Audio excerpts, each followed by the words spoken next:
Kasih karunia dan damai sejahtera Allah Bapa kita dan anaknya Tuhan Yesus Kristus menyertai saudara. Amin. Shalom, saudara-saudari yang terkasih di dalam nama Tuhan Yesus Kristus. Senang bisa menyapa saudara di tempat saudara berada hari ini. Dalam dimensi yang berbeda, tetapi dalam dunia yang sama. Sebagai insan yang diciptakan untuk Tuhan, sebelum kita melakukan rangkaian aktivitas kita pada hari ini, marilah kita mengawalinya dengan mendengarkan firman Tuhan. Firman Tuhan untuk kita pada hari ini tertulis dalam kitab Ulangan pasal yang ke-6 ayatnya yang ke-5. Demikian pembacaan firman Tuhan.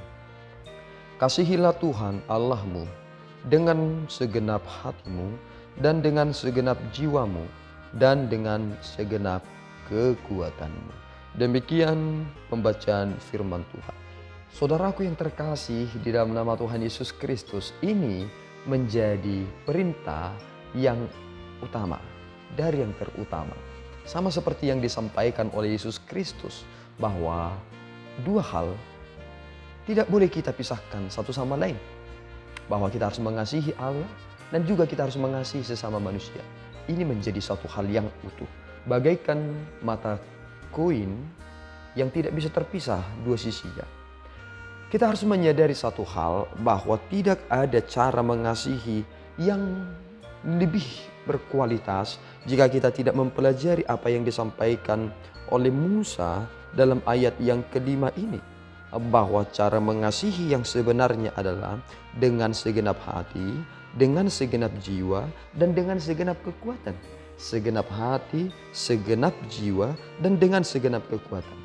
Ketika seseorang mengasihi, tentu ia telah dipengaruhi dengan apa yang ia sedang lakukan. Itu terlihat dari tindakan. Sehingga ketika kita bertindak dengan segenap hati, dengan segenap jiwa, dan dengan segenap kekuatan, itulah bukti bahwa kita sedang mengasihi dia. Cara kita bekerja juga begitu. Ketika kita melakukan sesuatu dengan setengah hati, tidak sungguh-sungguh, maka kita dapat dipastikan tidak mencintai dan mengasihi pekerjaan itu dengan sesungguhnya.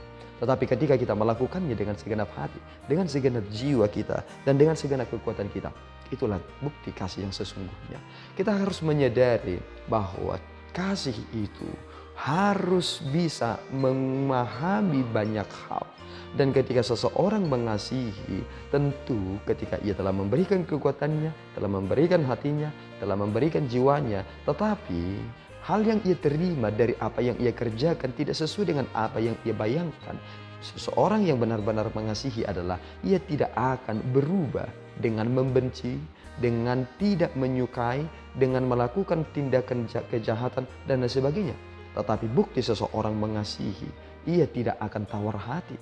Tetapi ia sungguh-sungguh meneruskan itu dalam hal yang benar-benar setia. Maka saudara, ini adalah perintah yang diberikan kepada kita. Bahwa kemanapun kita pergi, kita harus menunjukkan betapa kita mengasihi Tuhan. Sama seperti yang disampaikan oleh Musa kepada generasi kedua ini. Sebelum engkau memasuki tanah yang Tuhan beri, pertama sekali, kamu harus memiliki prinsip ini. Kamu harus mengasihi Tuhanmu terlebih dahulu dengan segenap pikiranmu, kekuatanmu, dan segenap jiwamu. Maka saudara, mari mengasihi Tuhan dengan sungguh-sungguh. Lewat pekerjaan yang Tuhan telah beri, kita semakin menunjukkan betapa kita mengasihi Tuhan. Tuhan Yesus memberkati kita berdoa. Ya Allah Tuhan kami bersyukur atas berkat-Mu, terpuji nama-Mu. Atas berkat yang Tuhan telah nyatakan kepada kami lewat firman-Mu. Kiranya Engkau memampukan dan menguatkan kami, supaya kami semakin mengerti betapa pentingnya hidup berdampingan bersama dengan sesama kami dan hidup di dalam Engkau dalam cara kami mengasihi-Mu. Berikan kami kekuatan, berikan kami hati yang baru, dan jadikan jiwa kami semakin mencintai-Mu dan mengasihi-Mu sungguh-sungguh. Demi Kristus kami berdoa dan mengucap syukur.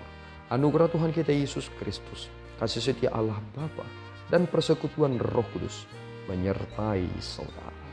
Amin. Tuhan Yesus memberkati.